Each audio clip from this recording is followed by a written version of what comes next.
നമസ്കാരം. വളരെ വേദനാജനകമായ ഒരു വാർത്തയാണ് ഇന്ന് തേർഡ് ഡേ ന്യൂസ് ലൈവിന് നിങ്ങളോട് പറയാനുള്ളത്. വേറൊന്നുമല്ല, പത്തനംതിട്ട സ്വദേശിയായ തിരുവനന്തപുരം എയർപോർട്ടിലെ ഇന്റലിജൻസ് വിഭാഗം ഉദ്യോഗസ്ഥ, IB ഉദ്യോഗസ്ഥ ട്രെയിനിന്റെ മുൻപിൽ ചാടി മരണപ്പെട്ടു, അല്ലെങ്കിൽ ട്രെയിൻ ഇടിച്ചു മരിച്ചു എന്നൊരു വാർത്ത.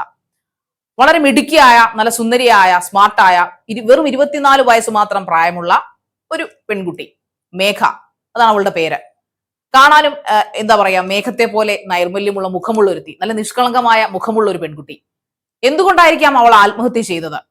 നമ്മളെല്ലാവരും, പ്രത്യേകിച്ചും ഇന്നത്തെ കാലത്തെ യുവതികളും യുവാക്കളും ഒക്കെ ആഗ്രഹിക്കുന്ന ഒരു സംഭവമാണ് നല്ലൊരു ജോലി, ഗവൺമെന്റ് ജോലി കിട്ടാക്കനിയായിരിക്കുന്ന ഒരു കാലത്താണ് നമ്മൾ ഇന്ന് ജീവിക്കുന്നത്. പഠിച്ചാലും ഫസ്റ്റ് റേഞ്ചിൽ വന്നാലും ലിസ്റ്റിൽ ഔട്ട് ചെയ്യുമോ, ഈ വർഷം തന്നെ അഡ്വൈസ് വരുമോ എന്ന് നോക്കി നമ്മൾ PSC ലിസ്റ്റ് നോക്കിയിരിക്കുന്ന കുറെ അധികം ആൾക്കാർ ഇന്നുണ്ട്. ഇന്ന് PSC വിശ്വാസം നഷ്ടപ്പെട്ടിരിക്കുന്ന കുട്ടികളുണ്ട്, അതിന് അഹോരാത്രം വർക്ക് ചെയ്യുന്ന കുട്ടികൾ. അതുകൊണ്ട് തന്നെ ആ ഒരു സ്റ്റേറ്റസിലേക്ക് എത്തുന്ന ആൾക്കാരോട് നമുക്ക് വല്ലാത്തൊരു ബഹുമാനമാണ്. കാരണം അത്രയധികം ഹാർഡ് വർക്ക് ചെയ്ത് കഷ്ടപ്പെട്ട് പഠിച്ച് എത്തുന്ന ഓരോരോ കുട്ടികളുമായിരിക്കും, അതിനകത്ത് ആണായാലും പെണ്ണായാലും. അപ്പോൾ ഒരു ഇന്റലിജൻസ് വിഭാഗത്തിലേക്ക് ഒരു പെൺകുട്ടിക്ക് ഉദ്യോഗസ്ഥയായിട്ട് ജോലി കിട്ടുക, അതും ചെറുപ്രായത്തിൽ ജോലി കിട്ടുക എന്ന് പറയുമ്പോൾ നമ്മൾക്ക് ഊഹിക്കാവുന്നവരെ അവൾ എത്രമാത്രം intelligent and brilliant and smart ആയിരിക്കുന്നു. അത്രയും സ്മാർട്ട് ആയിട്ടുള്ള ഒരു പെൺകുട്ടി ജോലി കിട്ടി 1 വർഷം കഴിഞ്ഞപ്പോൾ റെയിൽവേ ട്രാക്കിലൂടെ നടന്ന് ഈ പറയപ്പെടുന്ന ട്രെയിനിന്റെ മുമ്പിലേക്ക് ചാടി ആത്മഹത്യ ചെയ്യണമെങ്കിൽ എന്തായിരിക്കും ആ പെൺകുട്ടിയുടെ മരണത്തിന് പിന്നിൽ? തീർച്ചയായിട്ടും ദുരൂഹത ഉണ്ടെന്നാണ് പറയപ്പെടുന്നത്. ഇതുവരെ ആളെ കണ്ടെത്താൻ സാധിച്ചിട്ടില്ല. അവൾ ഒരാൾ തള്ളിയിട്ടാൽ മാത്രമല്ലല്ലോ മരണം സംഭവിക്കുക, സ്വയം മരിക്കുന്നതിന് പിന്നിലും ആരെങ്കിലും ഒക്കെ ഉണ്ടാകാമെന്ന നിഗമനത്തിലാണ് പോലീസ്. എന്തായാലും കഷ്ടകാലത്തിന് ഈ പറയപ്പെടുന്ന പെൺകുട്ടിയുടെ ഫോണും ചിഹ്ന ഭിന്നമായി പോയി. അവളുടെ ശരീരത്തോടൊപ്പം തന്നെ അവളുടെ ഫോണും ചിഹ്ന ഭിന്നമായി പോയതുകൊണ്ട് തന്നെ ഈ സൈബർ സെല്ലിന്റെ സഹായം തേടിയിരിക്കുകയാണ് നമ്മുടെ പോലീസുകാര്. തിരുവനന്തപുരത്തേക്ക് വരുന്ന ജയന്തി ജനത എക്സ്പ്രസിന് മുമ്പിൽ ചാടിയാണ് അവൾ ആത്മഹത്യ ചെയ്തത്. അച്ഛനും അമ്മയ്ക്കും ഏക മകളായിരുന്നു, സർക്കാർ ഉദ്യോഗസ്ഥരായിരുന്ന അച്ഛനും അമ്മയ്ക്കും ഏക മകളായിരുന്ന ഒരു പെൺകുട്ടി. എല്ലാ പെൺകുട്ടികളുടെയും സ്വപ്നമാണ്, അല്ലെങ്കിൽ പ്രത്യേകിച്ച് പെൺകുട്ടികളുടെ സ്വപ്നമാണ് ഇൻഡിപെൻഡന്റ് ആവുക, അതും ഒരു ഗവൺമെന്റ് ഉദ്യോഗസ്ഥ, സെൻട്രൽ ഗവൺമെന്റ് ഉദ്യോഗസ്ഥയാകുക, അല്ലെങ്കിൽ ഇന്റലിജൻസ് ബ്യൂറോയില് നല്ല സ്റ്റാറ്റസ് ഉള്ള, നല്ല ഹൈ സാലറി ഉള്ള ഒരു ജോബില് ഉദ്യോഗസ്ഥയായിരിക്കുക എന്ന് പറയുന്നത് എല്ലാവരുടെ ഒരു ഡ്രീം കം ട്രൂ ആണ്. ആ ഒരു ഡ്രീം കം ട്രൂവിൽ എത്തിയ പെൺകുട്ടി എന്തിന്റെ സ്ട്രെസ്സിന്റെ പേരിലായിരിക്കും ഒറ്റ നിമിഷം കൊണ്ട് എല്ലാ സൗഭാഗ്യങ്ങളോടും വളർന്ന ഒരു പെൺകുട്ടി എന്തിന്റെ പേരിലായിരിക്കാം പൊടുന്നനെ ആത്മഹത്യ ചെയ്യുമെന്ന് പറയുന്നത്? ഈ ലോക്കോ പൈലറ്റ്, ട്രെയിൻ ഓടിച്ച ലോക്കോ പൈലറ്റിന്റെ ദൃക്സാക്ഷി വിവരണം അനുസരിച്ച് ആ പെൺകുട്ടി ഫോണും പിടിച്ചുകൊണ്ട് റെയിൽവേ ട്രാക്കിലൂടെ വളരെ കൂളായിട്ട് നടന്നു പോവുകയും ട്രെയിൻ അടുത്തെത്തിയപ്പോൾ, തീർച്ചയായിട്ടും ട്രെയിനിന് ഹോണടി എന്തായാലും ഉറപ്പായിട്ടും ഉണ്ടായിരുന്നിരിക്കാം, അടുത്തെത്തിയപ്പോൾ ആ പെൺകുട്ടി all of A sudden railway ട്രാക്കിലേക്ക് ചാടുകയായിരുന്നു എന്നാണ് ലോക്കോ പൈലറ്റ് പറഞ്ഞിരിക്കുന്നത്. അതോടൊപ്പം തന്നെ അത് കണ്ടുനിന്നൊരു ദൃക്സാക്ഷി കൂടെ ഉണ്ട്, അദ്ദേഹം ആ വിവരണം തന്നെയാണ് പറഞ്ഞിരിക്കുന്നത്. ആ പെൺകുട്ടി എടുത്ത് ചാടുകയായിരുന്നു ട്രെയിനിന്റെ മുമ്പിലേക്ക് എന്ന് പറഞ്ഞു. ഇത്രയും ക്രൂരമായ ഒരു മരണം വരിക്കാൻ മാത്രം എന്താണ് മേഘ അലട്ടിയിരുന്നത് എന്നുള്ളത് ഇപ്പോൾ ഉദ്യോഗസ്ഥരെ കുഴക്കുന്നത്. അതോടൊപ്പം തന്നെ വീട്ടുകാരെയും അത് ആശങ്കയിലായിരുന്നു. തീർച്ചയായിട്ടും വീട്ടുകാർക്ക് എന്തെങ്കിലുമൊക്കെ ഒരു സൂചന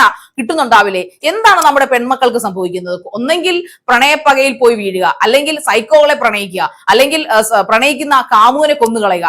എന്താണ് നമ്മുടെ നാട്ടിലെ പെൺകുട്ടികൾക്ക് സംഭവിക്കുന്നത് അറിഞ്ഞൂടെ? പണ്ടൊക്കെ എന്നെ മറ്റവൻ ചതിച്ചു, മറിച്ചവൻ ചതിച്ചു, അല്ലെങ്കിൽ ചതിച്ചു ഗർഭിണിയാക്കി എന്നുള്ള വാർത്തകളൊക്കെ ഒരു 10-20 വർഷങ്ങൾക്ക് മുമ്പ് എപ്പോഴും പെൺകുട്ടികൾക്കാണ് പണി കിട്ടിക്കൊണ്ടിരുന്നത്. കാരണം പെൺകുട്ടികൾ അന്ധമായി വിശ്വസിക്കുന്നു, അതോടൊപ്പം തന്നെ പെൺകുട്ടികൾ അങ്ങനെ ചെയ്തു ഇങ്ങനെ ചെയ്തു. പക്ഷെ ഇന്നത്തെ കാലത്ത് പെൺകുട്ടികൾ അങ്ങോട്ട് ചെന്ന് തലവെച്ച് കൊടുക്കുകയാണ്. ഇത്രയും എങ്കിൽ പണ്ടത്തെ കുഞ്ഞുങ്ങൾക്ക് വിദ്യാഭ്യാസമില്ല, ഇൻഡിപെൻഡന്റ്, ഇതെല്ലാം കിട്ടിയിട്ടും കാണാൻ മിടിക്കുകയാണ്, നല്ലതായിട്ട് പഠിക്കും, പഠിച്ച് മാത്രമല്ല അതിനേക്കാളും പദവിയിൽ ഇരിക്കുന്ന ഒരു ജോലി കിട്ടി, അതും ഒരു ഗവൺമെന്റ് ജോലി കിട്ടി. അച്ഛന്റെ അമ്മയുടെയും ഒറ്റ മോള്, അച്ഛനും അമ്മയും സർക്കാർ ഉദ്യോഗസ്ഥർ, സാമ്പത്തികമായിട്ടും എല്ലാം വളരെ വെൽ സെറ്റിൽഡ്. പിന്നെ ജീവിതത്തിൽ സന്തോഷിക്കാനും സമാധാനത്തോടെ ജീവിക്കാനും ഇതിൽ കൂടുതൽ എന്താണ് വേണ്ടത്? ഇതൊന്നും അല്ലേ അപ്പോൾ ജീവിക്കുന്നതിനുള്ള മാനദണ്ഡം? നിസ്സാരം ഇന്നലെ കണ്ട ഒരു പുരുഷനെ, പ്രണയ നൈരാശ്യമാണ് ഒരു ചെറിയ സൂചനകളൊക്കെ ഈ മരണത്തിന്റെ പിന്നിൽ പറയപ്പെടുന്നുണ്ട്. പക്ഷെ ഇതുവരെ പോലീസ് ഒന്നും വെളിപ്പെടുത്തിയിട്ടില്ല. കൃത്യമായ ശാസ്ത്രീയമായ തെളിവുകളിലൂടെ മാത്രമേ അത് വെളിപ്പെടുത്താൻ സാധിക്കുകയുള്ളൂ. എന്നിരുന്നാലും എന്തിനായിരിക്കാം മേഘ ഇങ്ങനൊരു കടുങ്കൈ ചെയ്തെന്ന് ഒരു വലിയൊരു സംശയത്തിൽ തന്നെയാണ് അവളുടെ വീട്ടുകാരും ഈ പറയപ്പെടുന്ന ഉദ്യോഗസ്ഥരും എല്ലാം തന്നെ.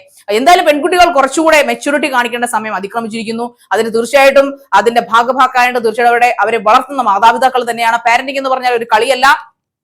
ഒറ്റ മോളെ ഉള്ളെങ്കിലും ഒലക്ക കൊണ്ടടിച്ച് വളർത്തണം എന്ന് പറയുന്ന പോലെ ഒരാളാ ഉള്ളെങ്കിലും നമ്മൾ അവൾക്ക് കൃത്യമായിട്ടുള്ള മാനസിക ശാരീരികമായിട്ടുള്ള എല്ലാ കാര്യങ്ങളും ചെയ്തു കൊടുക്കണം. അവളുടെ മാനസികമായിട്ടുള്ള ആരോഗ്യം ശാരീരികമായിട്ടുള്ള ആരോഗ്യത്തെക്കാളും വളരെ ഇമ്പോർട്ടന്റ് ആണ്. ഒരു പക്ഷേ അവൾക്ക് അവിടെ സംസാരിക്കാനോ മിണ്ടാനോ ആരെങ്കിലും ഉണ്ടായിരുന്നോ നമുക്ക് അറിഞ്ഞുകൂടാ, അവളുടെ കാര്യങ്ങൾ പറയാനുള്ള അച്ഛനും അമ്മയും അടുത്തുണ്ടായിരുന്നു നമുക്ക് അറിഞ്ഞുകൂടാ, അതുകൊണ്ടാണോ ഇങ്ങനെ സംഭവിച്ചതെന്ന് നമുക്ക് അറിഞ്ഞുകൂടാ.